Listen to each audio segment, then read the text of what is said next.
சேலம் மாவட்டம் தேவூர் அருகே மின்சாரம் தாக்கி தற்காலிக மின் ஊழியர் உயிரிழந்த நிலையில் மின்கம்பத்தில் தொங்கியபடி உள்ள சடலத்தை மீட்க முடியாததால் அவரது உறவினர்கள் சாலை மறியலில் ஈடுபட்டனர்.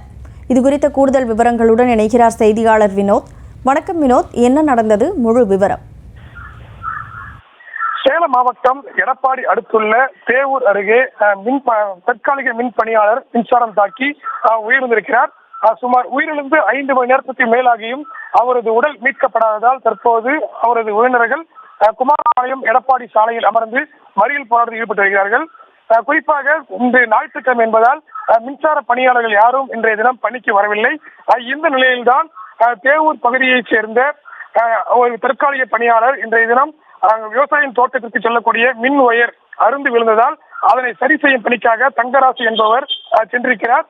அப்போது மின் முனையத்தில் ஒரு பகுதியை மட்டும் அவர் துண்டித்துவிட்டு மற்றொரு புறம் சென்று அவர் அந்த பணியை மேற்கொண்டிருக்கிறார்.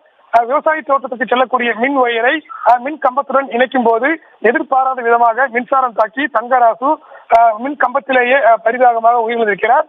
இது குறித்து தகவல் அறிந்த அக்கம் பக்கத்தினர் உடனடியாக மின்சார வாரியத்திற்கு தகவல் தெரிவித்திருக்கிறார்கள். இருந்த போதும் இதுவரை சுமார் 5 மணி நேரமாக அவரது உடல் மின் கம்பத்திலே இருப்பதாக கூறப்படுகிறது.